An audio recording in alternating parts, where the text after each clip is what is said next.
তোর ভাইয়াকে বিয়ে না করে আমি বাড়ি থেকে যাবই না। হাজি কাজে অফিসে গিয়ে বেটা করে ফেল। আমার বিয়ের সবকিছু ঠিকঠাক হয়ে আছে, আপনি এখন কোথেকে আসছেন? 2 দিন পর তো তুমি আমার হাজবেন্ডই হবে, তখন তো সবকিছু। এটা সাইজ থেকে তোমার হবে। আমরা কিন্তু কিস করিনি। ভাইয়া ভাইয়া অরণকে ছেড়ে দে প্লিজ। অরণের যদি কিছু হয়ে যায়। তোর অরিনের কসম তো মা, ওরে বল বিথের কাছে সব সত্যি স্বীকার করে নিতে, তা না হলে আজকে কিন্তু আমি আমার হাতে নিশানা পরীক্ষা করব। এত আপেল অথবা কপাল যেটাই ফুটে হয়ে যাক, আই ডোন্ট কেয়ার। অরণ প্লিজ ভাইকে সরি বলে দে। বল বল বল। আচ্ছা আমি সরি, আমাকে কিছু করো না প্লিজ, আমার ভুল হয়ে গেছে। কসম খেয়ে বলো তুমি কোনোদিন আমার আর কোনো ক্ষতি করার চেষ্টা করবে না। আমি আর কখনো তোমার ক্ষতি করার চেষ্টা করবো না। সব সময় ভালো মেয়ে হয়ে থাকবা। ভালো মেয়ে থাকবো। বলো বিথের কাছে সব সত্যিটা স্বীকার করে নিবা। হ্যাঁ হ্যাঁ স্বীকার করে নিব। ঠিক আছে, আমি এখনই ফোন দিতেছি। হ্যালো হ্যালো বিথি, তুমি তো আমাকে শুধু শুধু ভুল বুঝতেছো। এই যে দেখো এই যে অরিনের সাথে কথা বলো, দেখো ও কি বলে। বলো। হ্যালো বিথি আপু, আসলে তুমি যেটা ভাবতেছো ওরকম কিছুই ঘটে নাই। আজকে আকাশ আমাকে কিস করে নাই। শোনেন, আপনি সব সময় আকাশের কাছ থেকে দূরে থাকবেন। দূরে থাকবা। এই অবান খুলে দে। ফিটিংস গুলোকে ভালো করে করেন, টাইট করেন ভাই। যত কিছু হোক 2 দিন পর যেন শব্দ না হয়। আপনি কোনো টেনশনে করেন না, যত লেপালেপি করেন না কেন কোনো শব্দ হবে না। বাবা, নতুন বউয়ের জন্য আবার খাট বানানো হইতেছে। কত দরদ, বাপরে বাপ। তুমি আবার আমার রুমে আসছো কেন? বলেছি না আর কোনো ঝামেলা করবো না, তো ভয় পাও। তোমার উপর আমার কোনো ভরসা নাই, যাও আমার রুম থেকে। আকাশ, আকাশ আসতেছি না, আমার রুম থেকে বেরো। ভাই, স্ক্রুগুলো এমন ভাবে লুজ করে দিবেন যেন বুঝলেই পড়ে যায়। ও যদি আমাদের একটা কিছু বলে। আরে ভাই কি যে বলেন না, আমি থাকতে কি টেনশন। যদি কোনো সমস্যা হয় সেটা আমি দেখে নিব। আপনি কোনো টেনশন নেন না, আমি সব নাট লুজ করে দিতেছি।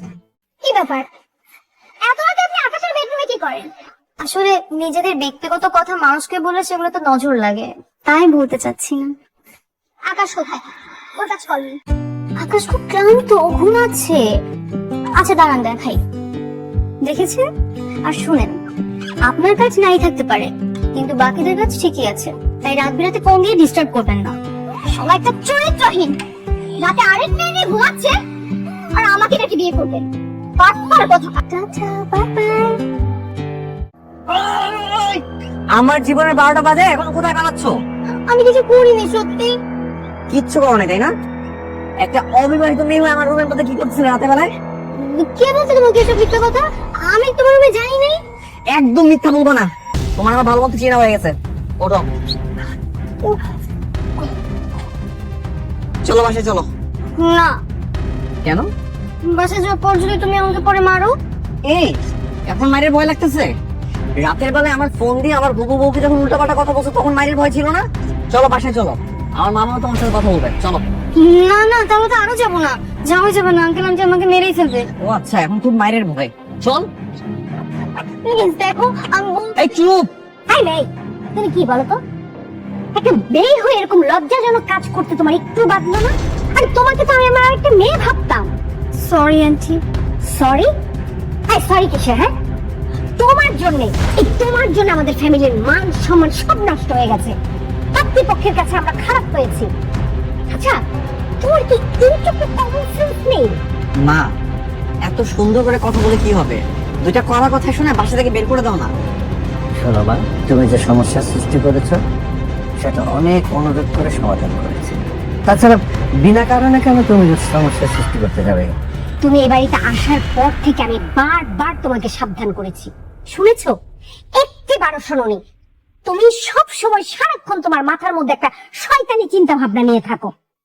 শোনো, তোমাকে আমি আবারও বলছি, যদি এরকম চিন্তা ভাবনা তোমার মাথার মধ্যে থাকে তাহলে প্লিজ তুমি এক্ষুনি আমাদের বাড়ি থেকে বের হয়ে যাও। না না, চলে যাবে কেন? তো কি করবে বাবা? তুমি যদি ওকে সুযোগ দাও বা ঘুরে ফিরে সেই কাজগুলো আবারও করতেছে। শোনো মা, তোমাকে আমার মেয়ে তোমার মতোই মনে করি। আজ থেকে তুমি এই বাড়িতে ভদ্র হয়ে থাকবে। তুমি প্রমাণ করে দাও ওদেরকে যে তুমি সত্যিকারে অভদ্র নও। জি আঙ্কেল, আমি চেষ্টা করবো। মন দিয়ে চেষ্টা করলে হয়ে যাবে, কঠিন কিছু না। আকাশের বিয়েটা হয়ে যাক, দেখছো তো সব আয়োজন প্রায় আমাদের শেষ। আচ্ছা শোন, ওই যে বিলিটা না, ওদিকে তাকা, আমি তোর অনেক সুন্দর ছবি তুলে দিই। ওখানে? হ্যাঁ ওদিকে তাকা। হইছে, এমন ভাবে ছবি তুলতেছিস যেন এই ছবিগুলো আমি কোনো কম্পিটিশনে সাবমিট করব। বাহ, তোমাকে তো শাড়িতে অনেক সুন্দর লাগছে। Thank you. ভাইয়া তুই এই সময় ছাদে কিছু বলবি? না, ভাবলাম একটু হেঁটে আসি, তাই আসলাম। যাক ভালো হয়েছে। আচ্ছা আমাদের দুজনে ছবি তুলে দে না ভাইয়া। আমি? হ্যাঁ তুই নে, দে না। অরিন, মন খারাপ করিস না, আমি জানি তুই অনেক কষ্ট পেয়েছিস। আমাদের দিকটা একটু ভেবে দেখ। এখানে যদি বাবার মান সম্মানটা জন্মে না থাকতো না, তাহলে আমিও বাবাকে বলে দেখতাম। সমস্যা নেই, আমি তো আর পরে কিছু বলিনি। আঙ্কেল আমাকে থেকে যেতে বললো বলেই আমি থেকে গেলাম। আর তুই চিন্তা করিস না, আমি এর পরে আর কখনো কোনো সমস্যার কারণও হব না, আর কোনো সমস্যা তৈরিও করব না। দেখিস তুই একদিন অনেক ভালো একটা ছেলে পাবি। ঠিক আছে, ঘুমা। এমন ভাবে পানি দিব যেন কাল বিয়ে করতে গেলে ঠান্ডা লেগে যায় একদম। তাহলে তো দেখা যাবে বাসার ঘরে যে হাঁচি দিতে দিতে একদম শেষ হয়ে যাবে। এই থাম থাম, এত পানি দেওয়া যাবে না।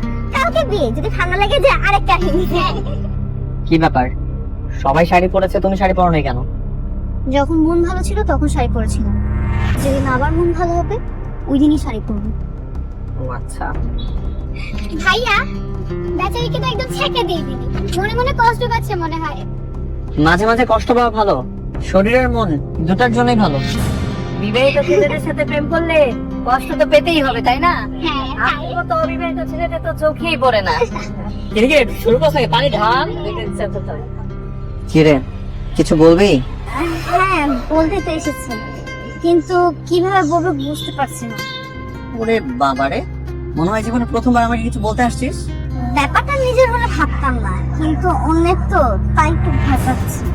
কি হয়েছে সেটা তো বলবি। ভাইয়া কোনোভাবেই কি অরেনকে বিয়ে করা সম্ভব না? মানে? ভাইয়া জানিস অরেন অনেক ভালো একটা মেয়ে, ও কোনোদিন কারোর সাথে প্রেম করেনি, সব সময় একটা ভালো ছেলের জন্য অপেক্ষা করেছে। যখন একটা ভালো ছেলে পাবে ডিরেক্ট বিয়ে করে ফেলবে। ভাইয়া অরেন সত্যিই তোকে ভালোবাসে। আমি বলবো পৃথিবীর সব নিয়ম ভেঙে একটা সুযোগ যদি পাস, সেই সুযোগে তুই অরেনকে বিয়ে কর। দেখো তো আকাশ কই রে?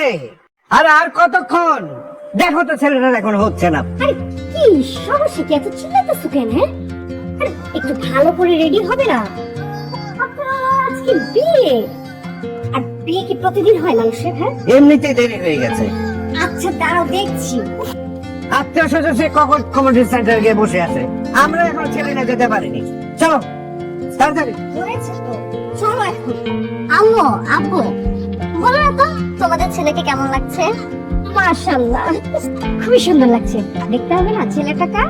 বলছিলাম না, আর কত মানুষ ধৈর্য ধরে।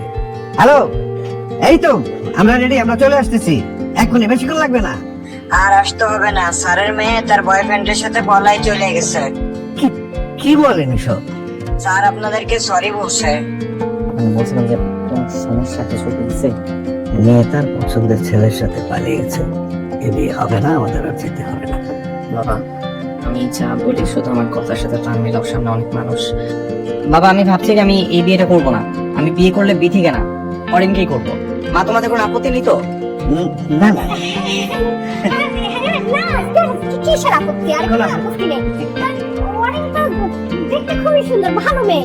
আর তাছাড়া অরেন তো তোকে খুবই পছন্দ করে। করো না অরেন? আমাদের কোনো আপত্তি নেই, তোমার আপত্তি আছে? না না, কোনো আপত্তি নেই। আপত্তি নেই। তাহলে তো হলোই। তোমার একটা কাজ কর, তোর বান্ধবীকে নিয়ে যা, সুন্দর করে বউ সাজিয়ে নিয়ে আয়। ভাইয়া সত্যি?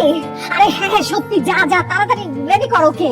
আচ্ছা তাহলে আমি পাত্রপক্ষকে জানিয়ে দিচ্ছি, এ বিয়ে হচ্ছে না, আমার ছেলে তার পছন্দের পাত্রী। আর দেরি করছো কেন, তাড়াতাড়ি ফোন দাও। কিন্তু আঙ্কেল আপনার বাড়ি ভর্তি আত্মীয় স্বজন, তাদের কাছে তো আপনার কোনো মান সম্মান থাকবে না। না থাকবে না থাকবে, আমার ছেলে যেখানে সুখী হবে আমি সেখানে বিয়ে দেবো।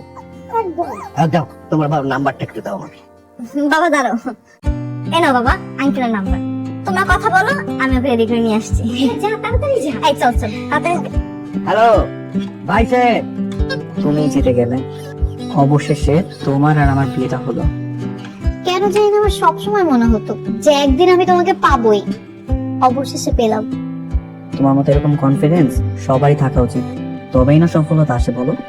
দূরে দাঁড়িয়ে কথা বলবে, কাছে আসবে না? নাকি বউয়ের কাছে আসতে লজ্জা পাচ্ছ? যেখানে বিয়ের আগে সবকিছু দেখে ফেলছো, সেখানে আর আমার লজ্জা লাগার মতো কিছু আছে? ইস, এত সরমের কথা বললো না তো। বাসর ঘরে এরকম পচা কথা বলতে হয় না। তাহলে বাসর ঘরে কি করতে হয়? তুমি জানো না কি করতে হয়?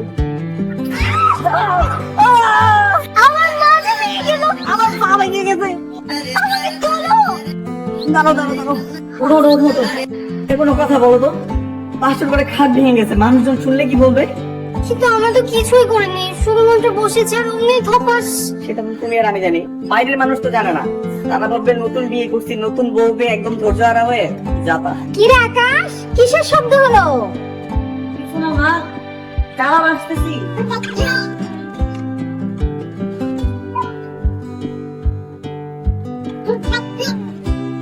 হ্যাঁ তাই তো, কিসের শব্দ হলো? কেমন করে তুমি নতুন খাট কিনে আনছি? কিন্তু আমি নিজেও জানি না বাবা, কিভাবে জানি ভেঙে গেল। আর জানতে হবে না। কালা কোথাকার। এক কাজ কর, তোরা আজকে রাতটা না হয় তোমার ঘরে গিয়ে থাক। কালকে সকালে মিস্ত্রি ডেকে খাট ঠিক করানো যাবে। বাপরে বাপ, ভাইয়াকে পেয়ে খাট ভাঙা বাসা করে ফেললি? আরে দোস্ত, ঘটনা তো এইটা না, ঘটনা তো অন্যটা। কি তাহলে ঘটনা? স্ক্রুগুলো এমন ভাবে লুজ করে দেবেন যেন বসলেই পড়ে যায়। আপনি কোনো টেনশন নেন না, আমি সব রাত লুজ করে দেবো। নিজের পাতা পাবে নিজেই পড়ে গেলাম। অরিন, মা বলতেছে যে আমরা পাশের রুমে গিয়ে ঘুমাই। হ্যাঁ, ভাঙা খাটে তো আর ঘুমানো যাবে না, সব বানিয়ে গেলাম। যা